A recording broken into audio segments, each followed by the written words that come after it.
El colega asambleísta Ramiro Narváez. Gracias, señor presidente. Esta es una ley muy esperada, lastimosamente, por temas que se generaron en el Pleno. Se postergó el debate de esta ley en varias ocasiones, pero es una ley muy importante y trascendente. Quiero solicitar a Secretaría la presentación en las pantallas de la exposición. Señor presidente, queridos colegas, esta es una ley para salvar vidas y hemos recibido los aportes de muchos de ustedes en donde tratamos los problemas o los riesgos que se generaban en sus cantones, en sus comunidades, en sus provincias. Así que agradezco esa predisposición permanente de colaborar en la construcción, en este caso, de la Ley Orgánica de Gestión de Riesgos y Desastres. En la siguiente lámina ustedes se encontrarán con las siguientes noticias. Ecuador enfrenta los desastres naturales sin una ley de gestión de riesgos. Ecuador, entre los países menos preparados para enfrentar desastres naturales y cambios climáticos. El socavón de Zaruma se advirtió desde 5 frentes. Investigaciones y reconstrucción siguen pendientes a 6 años del terremoto. 804 familias quedaron afectadas por sismos en Esmeraldas. La mayor parte de los daños se reportan en zonas consideradas de riesgos. Familias afectadas en el Carchi por sismo siguen durmiendo en carpas. Aluviones en el barrio La Gasca dejan fallecidos en el norte de Quito. Estas son las noticias que lastimosamente recibimos de la situación que está viviendo el país por no contar con una ley de gestión de riesgos y desastres. Había manifestado, señor presidente y estimados colegas, que esta ley es una ley para salvar vidas. Hay que lograr identificación de albergues, prevención de desastres, mecanismos de coordinación entre las diferentes instituciones, una atención oportuna a las víctimas de estos desastres, desarrollar capacidades de respuesta y de reparación. Es una deuda que tenemos por más de 14 años. Es una deuda que luego de la Constitución del 2008 quedó pendiente. Un desastre no es otra cosa que un riesgo mal gestionado. ¿Qué es lo que necesitamos garantizar con esta ley? Prevenir, reducir, responder y generar las condiciones de resiliencia ante riesgos y amenazas. Una población preparada, sin duda alguna, enfrentará de mejor manera estos lamentables hechos. Vamos a revisar algunos temas vinculados a esta ley. El 11 de junio del 2021 la Comisión aprueba su plan de trabajo y le da prioridad a la Ley de Gestión de Riesgos. Posteriormente, en septiembre del año pasado, la Comisión realiza la revisión y el análisis y el debate de los textos relativos a los componentes de la gestión integral del riesgo. En agosto del año pasado, la Comisión aprueba la unificación de los proyectos que fueron tratados en 16 sesiones ordinarias y en más de 20 mesas técnicas de trabajo. Aquí una pequeña aclaración, estimados colegas. Si bien es cierto, se unifican 4 proyectos de ley, posteriormente a la aprobación del informe, se recibió el proyecto de ley del asambleísta Marcos Molina, que está vinculado a esta ley, pero que será incorporado y procesado para el segundo debate. Insisto, porque fue recibido posterior a la revisión o la aprobación del informe de esta ley. Hemos recibido al director de Servicio Nacional de Gestión de Riesgos y aquí hay que reconocer, porque hay instituciones públicas que con mucha dificultad se han sumado a las mesas de trabajo en las distintas leyes. En esta ocasión hay que reconocer que el Servicio de Gestión de Riesgos tuvo una participación activa en el procesamiento de esta ley. Recibimos al presidente de la Asociación de Profesionales de Gestión de Riesgos, recibimos también al director de Gestión de Riesgos del GAD de Riobamba, al director ejecutivo del Consejo de Participación Ciudadana de Cuenca, al director de gestión de riesgos de EMAPAR. Hemos recibido en comisión general a varios asambleístas que tenían un interés particular en esta ley. Recibimos a especialistas de prevención de gestión de riesgos, a los colectivos de profesionales, a docentes investigadores, y hay que reconocer el apoyo que recibimos del Programa Nacional de las Naciones Unidas para el Desarrollo y la participación activa de Nuri Bermúdez y Carolina Portalupi. Estimados colegas, tenemos 4 ejes que vamos a tratar. El primer eje habla sobre la regulación de la gestión integral del riesgo de desastres con todos sus componentes en este cuerpo legal. En el segundo eje, la regulación del Sistema Nacional Descentralizado de Gestión de Riesgos y los procesos de reducción, respuesta y recuperación ante las emergencias, desastres y catástrofes. También en esta ley incorporamos mecanismos para promover la articulación entre todos los niveles de gobierno. El tercer eje habla respecto al desarrollo del principio de descentralización subsidiaria.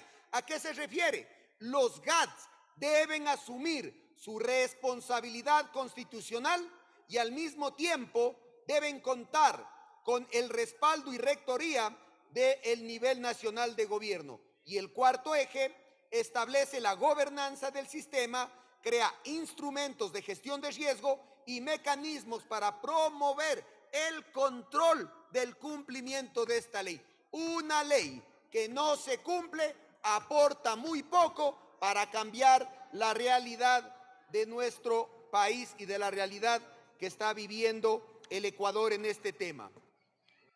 Hay también que comentarles a ustedes que tenemos que estar dentro del marco de Sendai. Es un mandato. ¿Qué es el marco de Sendai? Documentos internacionales adoptados por los países miembros de las Naciones Unidas, en donde la prioridad 1 es comprender el riesgo de desastres. Todavía no hay una comprensión total de la magnitud de prevenir desastres que posteriormente cuestan vidas. La prioridad 2 es fortalecer la gestión de riesgos de desastres para manejar de menor manera este riesgo. La prioridad 3, invertir en la reducción de riesgos de desastres para la resiliencia. Y el cuarto elemento de prioridad es mejorar la preparación frente a desastres para una respuesta eficaz y para una mejor reconstrucción.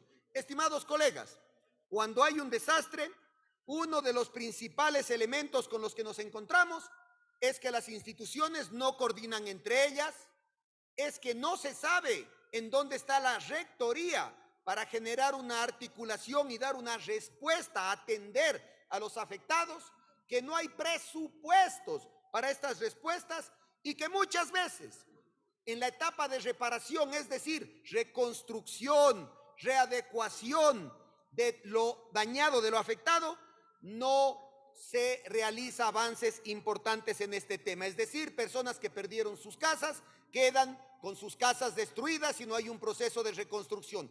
Puentes destruidos no son reconstruidos. Vías dañadas no son reparadas.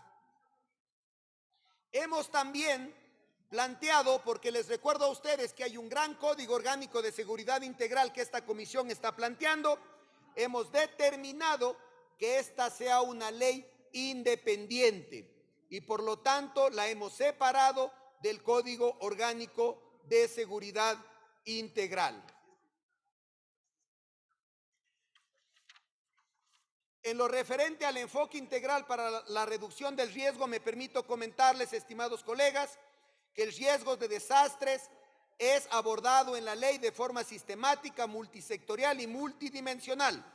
Tenemos que garantizar 4 elementos: amenazas, vulnerabilidad, exposición y capacidad. No tenemos un sistema que ayude a prevenir los riesgos, que tenga una conducta preventiva y que no se enfoque únicamente en las respuestas.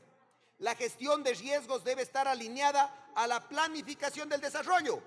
Muchos de los desastres naturales, de las afectaciones que se dan en diferentes ciudades, es por la falta de planificación y es por la falta de previsión.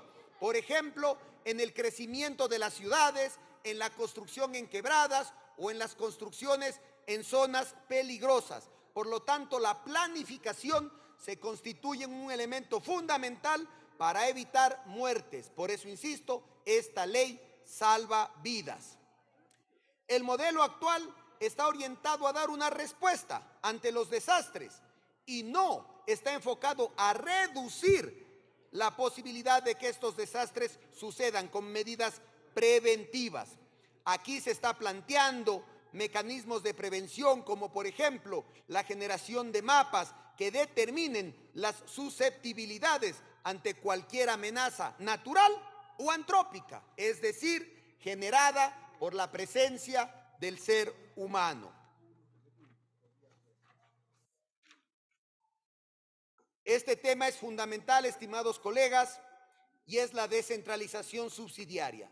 Los GATS deben asumir la responsabilidad constitucional para la gestión y reducción del riesgo. Los GATS son los principales actores y responsables para reducir el riesgo y dar respuesta. Son los que están más cercanos al lugar de los hechos donde suceden estos eventos. Y por lo tanto hay que fortalecer su capacidad de prevención, de respuesta y de remediación. Esta descentralización subsidiaria es necesaria porque los primeros en responder a las emergencias son los gobiernos locales. Quien tiene la necesidad del conocimiento son ellos, pero el Estado debe fortalecer sus capacidades porque caso contrario no podemos transferirles una responsabilidad para la cual no van a estar preparados en el futuro. ¿Qué más hacemos? Se norma el funcionamiento del Comité de Operaciones Emergencia de Desastres COED, hoy conocido como COE, y algo importante, la descentralización subsidiaria no implica bajo ningún concepto que el resto de niveles de gobiernos, así como las instituciones con presencia a nivel nacional, como la Policía Nacional, las Fuerzas Armadas, no cumplan su responsabilidad en los casos de emergencias, desastres y catástrofes. Es decir, le estamos dando responsabilidad a los GATS, pero no estamos liberando de responsabilidad a las otras instituciones como la policía, las Fuerzas Armadas y los diferentes ministerios que deben también actuar de manera inmediata frente a estos hechos. Esta es una ley técnica, es una ley extensa. He tratado con la comisión de resumir y plantear aquí los temas más importantes. El cuarto eje es respecto a la gobernanza del sistema. ¿A qué se refiere? Vamos a crear instancias para garantizar que esta ley funcione, que haya el control, que haya el apoyo, que haya la planificación. Se establecen los cuerpos colegiados que permitan la coordinación entre los procesos de reducción, respuesta y recuperación. ¿Cuáles son? Se estructura el Sistema Nacional Descentralizado de Riesgo de Desastres como el ente rector frente a estos hechos. Se crea también el Consejo Nacional de Reducción de Riesgos. Existirá una comisión técnica especializada para la comprensión y conocimiento de riesgos integrada por los organismos técnicos científicos. En esto hay que meter tecnología, hay que meter recursos, hay instituciones que pueden realizar no solo acciones de prevención, sino acciones de previsión. Y para esto necesitamos fortalecer a estas instituciones. Se institucionaliza el COED, lo que actualmente se conoce como el COE, el Comité de Operaciones de Emergencia. Se otorga institucionalidad mínima a las unidades de gestión de riesgos y el cuerpo de voluntarios. Se establece la relación del nivel nacional con el nivel provincial y municipal en materia de gestión de riesgos. Es decir, esta ley promueve la articulación institucional entre todos los involucrados. Instrumentos del sistema. Se establecen instrumentos propios de planificación, Plan Nacional de Análisis y Reducción de Riesgos y Desastres, Plan Nacional de Respuesta a Emergencias, Desastres y Catástrofes y el Plan de Recuperación post-desastres. Muchos territorios que han sido afectados por terremotos, inundaciones y deslaves, luego quedan en el total abandono y nadie se preocupa de dar solución a estos sectores que han sido afectados por estos hechos. Se define criterios para los planes de respuesta de los gobiernos autónomos y descentralizados. Los GATS deben incluir la gestión de riesgos en su planificación. Se crea también la Agencia Nacional de Investigación para la Gestión Integral del Riesgo de Desastres, una agencia que cumplirá un rol vital, insisto, para salvar vidas de ecuatorianos. El proyecto plantea la vinculación de la información del sistema con el Sistema Nacional de Información. Esta ley permite que estas instituciones puedan generar declaratorias de alertas en territorios, sin limitar derechos, pero que sí se puedan realizar ciertas acciones para prevenir y poner a buen resguardo a la población que puede ser afectada. Insisto, son los GATS los que tienen que asumir un rol más protagónico, pero sin quitarle responsabilidad alguna a las instituciones antes mencionadas. Para ir llegando a la parte final, estimados colegas, como en otras leyes, esta comisión ha procedido de la misma manera, estableciendo mecanismos de control. Si generamos leyes y nadie garantiza que estas leyes se cumplan, si nadie garantiza si es que estas leyes son efectivas, son eficientes o están funcionando, no tiene sentido. Los mecanismos de control, monitoreo y sanción para el cumplimiento de la ley. Se establecen sistemas de alerta temprana y se desarrolla sus capacidades. Es necesario, estimados colegas, la creación del estado de emergencia, que permita movilizar rápidamente los recursos y a las instituciones en casos de emergencia y desastres o catástrofes. Este estado de emergencia es muy diferente al estado de excepción. Era necesario determinar con claridad a los actores del sistema sus atribuciones y sus responsabilidades. Por lo tanto, hay que establecer sanciones para el incumplimiento de sus autoridades. Solo así podemos garantizar que efectivamente esta ley funcione. Se establecen responsabilidades administrativas y responsabilidades políticas. Se garantiza también el derecho y el acceso a la información y a la consulta. Para concluir, estimados colegas, algunas reflexiones finales. Se promueve en esta ley la participación ciudadana, son actores también en la prevención y también muchas veces son actores en la generación de potenciales riesgos, por lo tanto deben estar involucrados. El Ecuador, colegas, es un país que reúne condiciones geográficas, morfológicas, geológicas, hídricas y climáticas que lo exponen a una gran variedad de amenazas de origen natural.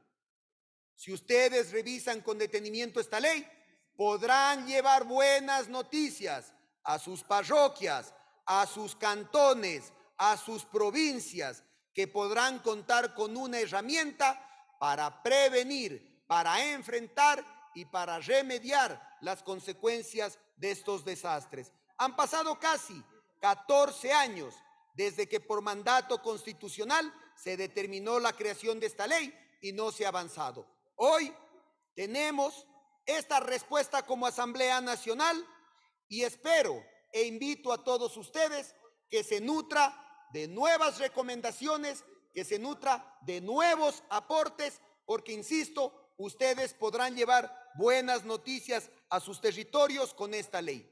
No quiero dejar de agradecer la participación activa de cada uno de los integrantes de esta comisión y sus equipos técnicos, al igual que el equipo técnico de la comisión. Sin ellos, la presentación de proyectos como los que estamos realizando serían imposibles. Esta ley salva vidas. Gracias, señor presidente. Gracias, estimados colegas.